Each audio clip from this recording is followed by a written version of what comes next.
Je m'appelle Jérémy Galen, je suis psychologue clinicien. Je suis titulaire d'un master 2 en psychologie clinique et psychopathologie à l'université de Nice. Durant mon parcours, je me suis aussi mis à faire de l'hypnose thérapeutique. Et maintenant, je ne travaille plus qu'en libéral. J'ai arrêté l'institution pour me consacrer uniquement à mon travail en cabinet. Alors, il y en a qui vont beaucoup avoir des façons de la définir de façon théorique et universitaire. Moi, je vais plutôt dire que la psychanalyse, j'aime bien voir ça comme un voilier qui, que le thérapeute doit diriger, mais sans jamais savoir où va le porter le vent, comment est-ce que ça va aller, quelles seront les vagues, et puis en fait, il doit suffisamment bien connaître son outil, son bateau, son voilier, savoir comment est-ce qu'il doit utiliser les outils qui sont à sa disposition pour pouvoir aller dans le bon sens, aussi bien qu'avec le vent, qui est parfois invisible, que j'assimilerais plutôt à de l'inconscient, et à la fois aussi avec l'agitation de la mer, avec toutes ces choses-là, tout ce qui peut faire peur et qui va être ce que j'assimilerais beaucoup aux émotions des gens. Et donc comment est-ce que face à, à leurs émotions, qui peuvent être plus ou moins fortes, plus ou moins difficiles à vivre, plus ou moins difficiles à manœuvrer, comment est-ce qu'avec tout ce qui va être inconscient, comment est-ce qu'on va réussir à porter ce bateau à bon port pour qu'il y ait quelque chose qui s'apaise dans la vie, quelque chose qui fasse que la vie soit plus vivable, plus heureuse.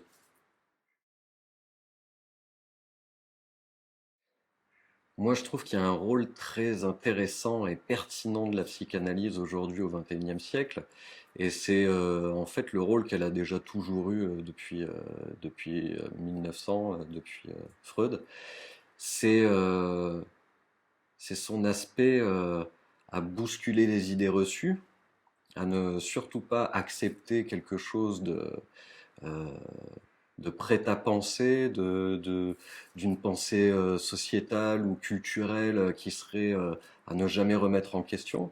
Et même plus important, quelque chose qui est vraiment très riche dans les séances, je trouve, psychanalytiques, c'est le rapport au discours familial. Parce que j'ai parlé du discours sociétal, du discours culturel, mais le premier discours dans lequel on baigne, c'est le discours familial.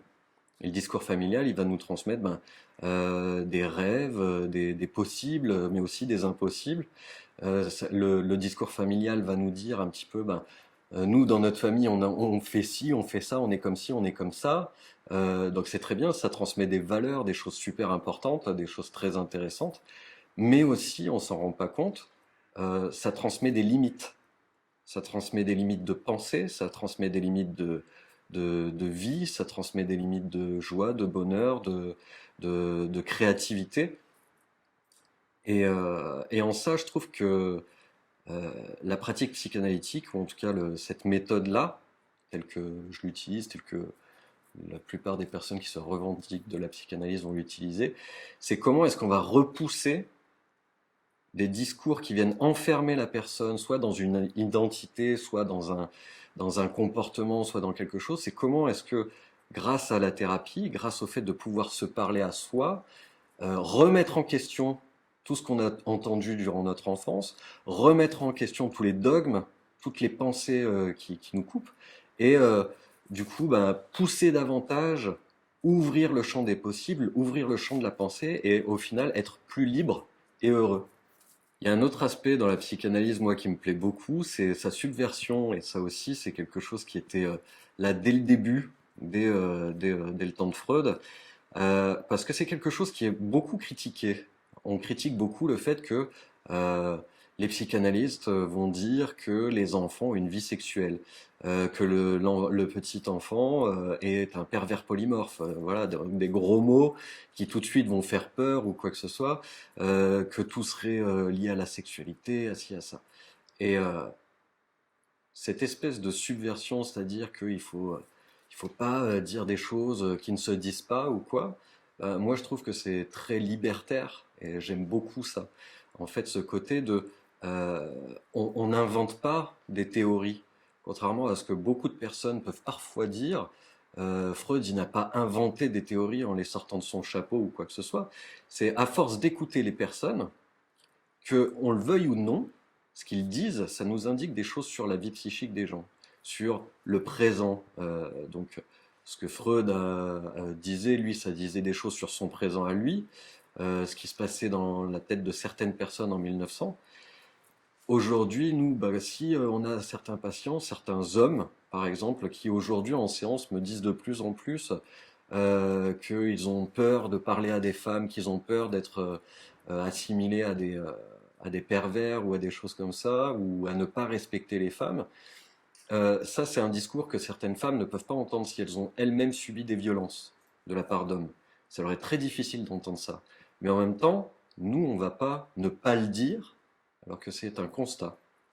Et c'est de là que partent les thérapies psychanalytiques. Comment est-ce qu'on essaye d'entendre, d'en créer une théorie par rapport à ce qui se redit, ce qui se répète, ce qui se rejoue dans les séances, avec de plus en plus de personnes. À partir du moment où ça dépasse le cadre de deux trois personnes, c'est que ça commence à devenir quelque chose d'important et que peut-être qu'il faut qu'on s'en soucie, peut-être qu'il faut qu'on essaie d'y réfléchir pour savoir comment est-ce qu'on va décider de le travailler avec les patients directement.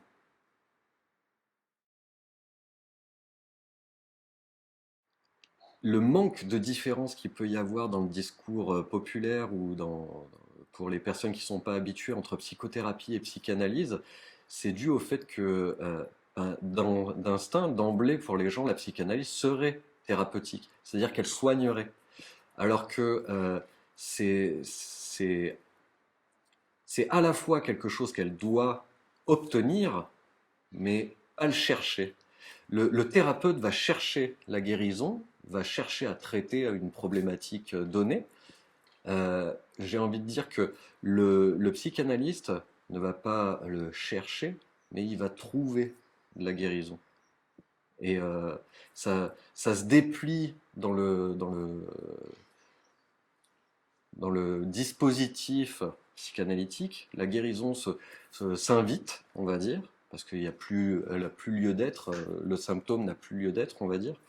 Mais c'est pas une fin en soi, c'est pas l'obligation, c'est pas ce qui va venir diriger. Parce que si en menant une psychanalyse, on veut absolument que ce soit notre désir de soins qui soit entendu, on n'a plus cette neutralité euh, pure. Bon, c'est un fantasme, ça n'existe pas, hein, une neutralité pure.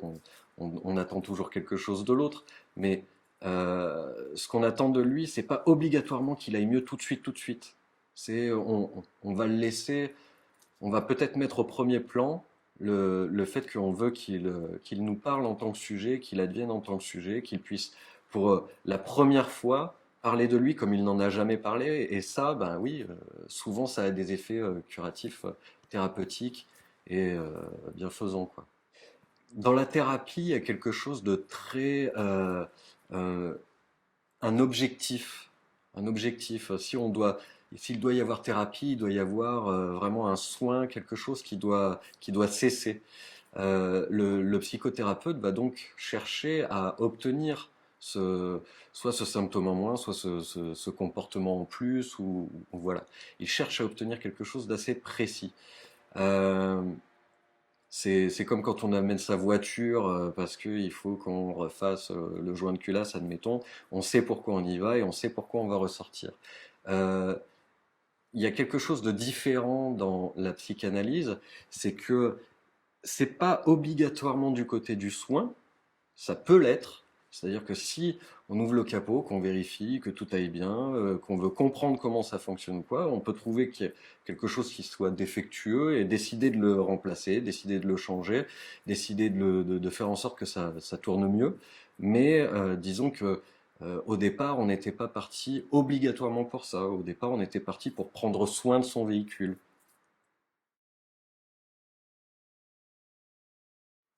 Pour moi, la grande force de la psychanalyse, c'est encore une fois, et ça, ça peut être un problème pour certains, hein, que ce soit pas cette volonté absolument thérapeutique, même si ça a des vertus thérapeutiques. Moi, c'est ce côté, et pour l'avoir vécu moi-même en analyse personnelle, c'est ce côté liberté, libération. C'est comme si il y a certaines séances, véritablement, on se sent comme un papillon qui sort de sa chrysalide, on se sent alors peut-être pas pousser des ailes, mais on se sent euh, avoir tout un nouveau, quelque chose qui s'ouvre, quelque chose qui se développe en soi, quelque chose qui, euh, pour ma part, moi, mon analyse m'a beaucoup aidé à me dire, à cesser de me dire que je ne pouvais pas faire ci ou que je ne pouvais pas faire ça. Et à partir de ce moment-là, c'est à partir de ce moment-là où j'ai commencé à faire beaucoup plus de choses dans ma vie. Dès que quelque chose me passionne, de me jeter à corps perdu dedans parce que je me sens libre de le faire. J'ai pas à regarder le, le regard de l'un, l'approbation d'un autre, le jugement de certains ou quoi que ce soit, je m'en fiche. C'est c'est ça, c'est en ça que pour moi la psychanalyse a eu un effet. Voilà, ça a été un vrai catalyseur de ma vie dans le sens où j'ai l'impression qu'avant je vivotais. Et puis d'un coup d'un seul, enfin c'est pas d'un coup d'un seul, hein, ça prend 5 à 7 ans pour ma part, mais petit à petit à chaque fois il y avait des choses comme ça qui pouvaient grandir en moi, que je pouvais assumer davantage. Et, euh, et ça, bah, si on m'avait pas laissé parler librement, absolument comme j'en avais envie, de moi, de ce qui me fait peur, de ce qui me fait honte et tout, pour pouvoir l'assumer déjà face à moi, face à un autre qui me jugeait pas, je sais pas si j'aurais pu faire tout ça en fait. Donc aujourd'hui, j'ai la chance de pouvoir, quand une idée me passe par la tête, de me dire, voilà, je vais le faire. Je vais le faire parce que j'ai envie de vivre cette expérience et puis personne ne m'arrêtera. Du coup, la force unique un petit peu de la psychanalyse, c'est de pouvoir parler de soi sans limite, sans, sans aucun tabou en fait. C'est une expérience assez particulière parce que c'est une expérience que euh, on a certains tabous avec sa femme, on a certains tabous avec son meilleur ami, on a certains tabous avec simplement des copains, on a certains tabous avec son chef au boulot, des choses qu'on ne dirait pas avec les uns, des choses qu'on ne dirait pas, surtout pas à d'autres. Même avec la personne avec qui on s'entend le mieux, on a des tabous. Et cette force d'oser à un moment donné, face à quelqu'un qui a un cadre bien spécifique, hein, qui va être très silencieux, qui va présenter aucun jugement ou quoi que ce soit, bah, ça permet de se parler en toute intimité, en toute euh, honnêteté à soi-même. Et donc du coup, ben, au moins il y a une personne avec qui il n'y a plus de tabou, c'est moi. Il y a quelque chose qui, selon moi, est dommage dans le discours des psychanalystes, c'est le fait d'avoir des termes de la vie populaire comme concepts extrêmement pointus, extrêmement compliqués, parce que ça crée des sentiments de se comprendre alors qu'on se comprend absolument pas. Et donc, on fait des erreurs malgré nous. Et puis, c'est pas seulement les professionnels, c'est aussi le public. Donc, un exemple très très simple, c'est celui de la sexualité.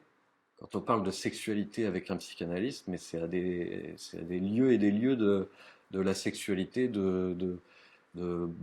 quand je discute avec des amis ou de la famille ou quoi que ce soit, ça n'a strictement rien à voir.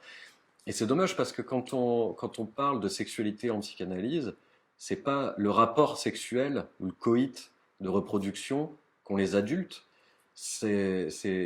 On avait un terme qui était très très bien dès le départ avec Freud, qui est le terme de libido, qui parle beaucoup plus d'une énergie psychique, de quelque chose qui du coup dépasse le cadre simplement de la sexualité, c'est plus du côté du plaisir, mais sauf que le plaisir, ben, il passe beaucoup par le corps. Donc il passe par les orifices, d'où le fait que ben, quand on parle de sexualité anale ou buccale ou quoi que ce soit pour des enfants, bah oui, il y a des gens c'est compliqué à comprendre. Mais sauf que ben, quand on a 3 mois de vie et que peut-être que les seuls plaisirs qu'on a, c'est de sentir qu'on s'est vidé, de sentir qu'on s'est rempli, de sentir qu'on a été touché, qu'il y a eu des caresses, qu'on a la bonne température. Enfin, voilà, ce qui fait plaisir pour un tout petit. Et il n'y a rien de notre sexualité adulte là-dedans, et c'est pour ça que la libido est très intéressante. Et on a préféré garder des termes qui prêtent à confusion, c'est un peu dommage. Il y a une limite très intéressante, selon moi, de la psychanalyse. Et encore une fois, je dis la psychanalyse, mais c'est non, d'un mauvais usage de la psychanalyse. Donc c'est les limites, elles sont encore une fois chez les psychanalystes. Donc c'est le fait de faire de l'analyse sauvage, comme disait Freud. L'analyse sauvage, c'est pas compliqué, c'est ce que communément on appelle la psychologie de comptoir. Et c'est le fait sous couvert de ne pas avoir de, de référentiel purement scientifique, on pourrait interpréter, analyser et dire des choses qui n'ont ni queue ni tête. Et moi, je l'assimile clairement à de l'analyse sauvage ou à de la psychologie de comptoir, parce que ben, si on n'a pas des éléments factuels dans le discours ou dans le comportement du patient, il faut se garder de toute interprétation, de tout schématisme. Dire que ah, bah, il a dit genou, il a mal au genou, c'est parce qu'il a du mal à nouer avec les autres. Enfin voilà, c'est un exemple typique mais qui est ridicule. Euh, Ça, je pense que c'est un des gros problèmes de certains psychanalystes. Une interprétation, ou en tout cas une, une théorisation de quelque chose qui se passe chez la personne qui est en face de nous, ça s'appuie non pas sur un fait, ça s'appuie sur euh, la collection de plusieurs. Sur s'il nous dit 10 fois des mots qui vont être du champ lexical de la guerre, de la bataille, du fait de ah bah moi j'aime bien rentrer en guerre avec mon patron parce que il est hors de question que je me fasse faire. De toute façon, le boulot c'est un champ de bataille. Enfin voilà, je le dis de façon très schématique, mais si il parle que avec un champ lexical donné sur un sujet donné, là on peut utiliser.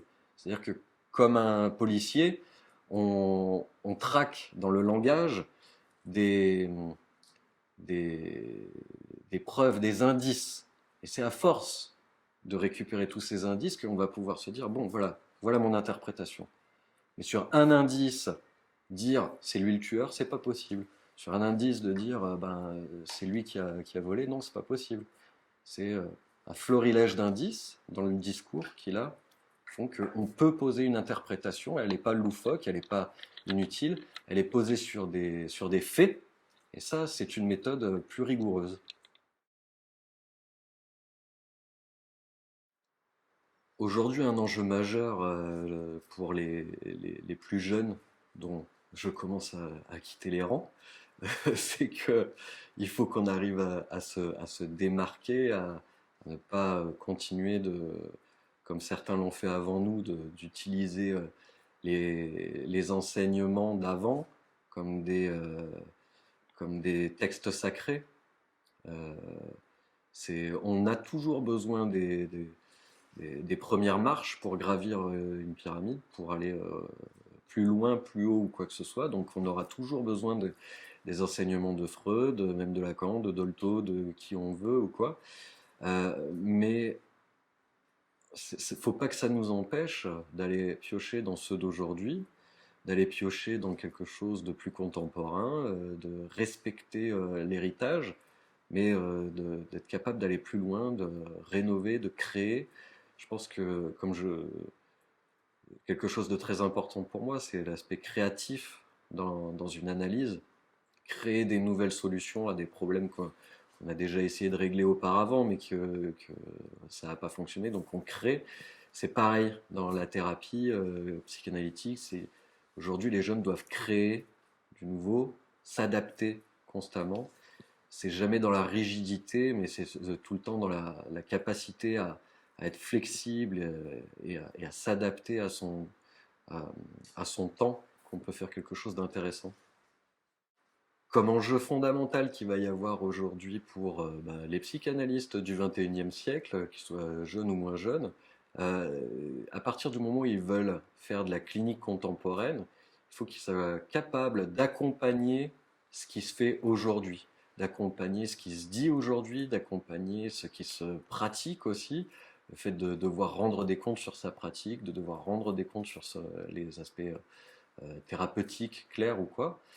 Il faut rendre compte de ça, il faut savoir s'adapter, il faut savoir créer, c'est-à-dire utiliser à la fois ce qu'on sait, ce que les anciens, tout l'héritage qui nous ont construit, parce qu'ils l'ont construit déjà, voir comment est-ce qu'on va pouvoir l'utiliser pour continuer à créer avec eux en continuité, parce que c'est certainement pas dans la cassure, mais dans la continuité, créer voilà, la psychanalyse d'aujourd'hui et de demain. Je vais vous parler d'une fois où j'ai fait n'importe quoi. En séance, je recevais une jeune femme qui venait pour une problématique X et je la suis pendant 3 ou 4 séances, oui, quelque chose d'assez court. Et au bout de la quatrième séance, elle me redit encore une fois mais vous ne servez à rien. Ça fait 3 fois déjà que je reviens vous voir, 4 fois que je viens vous voir ou quoi. Et il n'y a rien qui a changé, il n'y a rien qui a bougé. Vous êtes vraiment nul. Et en fait, elle avait déjà montré beaucoup d'agressivité dans les séances précédentes. Mais je sais pas, là, à ce moment-là, il y a quelque chose chez moi qui a fait que je me suis dit, bon, allez hop, il faut savoir que ça faisait même pas 6 mois que j'avais commencé à travailler en libéral, donc c'est très très désarmant. Et je lui ai dit, bah écoutez, on va s'arrêter là-dessus, mais genre au bout de 5 minutes de séance, et je me lève et je lui fais signe de partir, et je la raccompagne, je lui ferme la porte, et je la fais partir comme ça. Et c'est une énorme erreur. C'est une énorme erreur parce que, bah, d'une, je ne l'ai pas mise au travail. De deux, c'est ce qu'elle m'a fait ressentir qui fait que j'ai réagi. Je n'ai pas agi en tant que thérapeute, c'est que j'ai réagi dans le ici et le maintenant en tant que moi, en tant que personne. Et donc souvent on dit que il y a des mauvaises thérapies, des choses comme ça ou quoi, mais non, je pense pas que ce soit l'outil qui était pas bon à ce moment-là. C'est comment est-ce que moi, à un moment donné, en tant que personne, je me suis invité dans la séance alors que ce n'était pas le cas. J'en ai oublié ma pratique, j'en ai oublié ma méthodologie, j'en ai oublié mon objectif de travail qui était que on devrait analyser cette agressivité hyper perturbante qu'elle venait jouer dans la séance. Et donc du coup, ben, je n'ai pas fait mon travail ce jour-là. Je n'ai pas fait mon travail avec cette personne-là. Donc je le regrette, mais à la fois j'aime bien aussi apprendre de mes erreurs, donc j'analyse toujours mes erreurs en après-coup, et ce qui fait que bah, depuis, je mets plus personne dehors, et je les fais travailler, et j'essaye de moi rester à ma place professionnelle et pas faire intervenir mon moi dans la séance.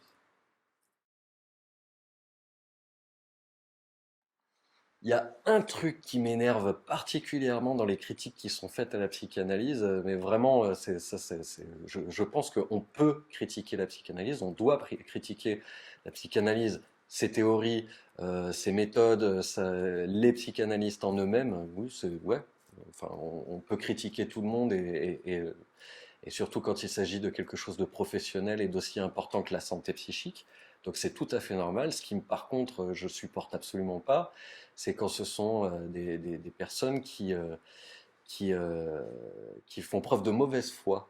C'est-à-dire qui parlent de quelque chose en revendiquant un savoir qu'ils n'ont pas, en revendiquant quelque chose de ça se passe comme ci, ça se passe comme ça, sauf que non, il faut l'avoir expérimenté aussi. C'est la différence entre un bon et un mauvais sceptique. Le bon sceptique, enfin non, le mauvais sceptique, c'est celui qui dit ça c'est nul, c'est pas pour moi, je le fais pas, j'essayerai jamais. Puis le bon sceptique, c'est celui qui dit ça c'est nul, j'aime pas, je vais essayer, voir, et puis après je verrai si je suis encore d'accord avec ça, et qui peut très bien dire à un moment donné, ben non c'est nul, j'aime pas, mais j'ai essayé, je suis allé voir, je suis allé dépasser ma propre crainte, ma propre peur, mes propres idées. Euh,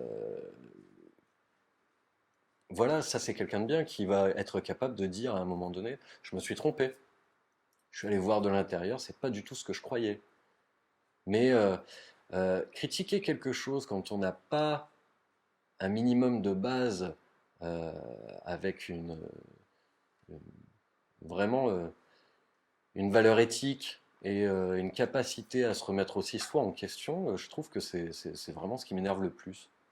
Quelque chose qui me semble très important que le grand public doit savoir, ou en tout cas prendre en compte par rapport à la psychanalyse, c'est que, d'après moi, aussi bien d'un point de vue de patient, évidemment, puisque je l'ai été, que de professionnel, c'est que ça ne répond pas à l'urgence. Ça n'a pas pour vocation à répondre à l'urgence de quand on a un risque suicidaire, de quand on a une terrible difficulté, une angoisse envahissante.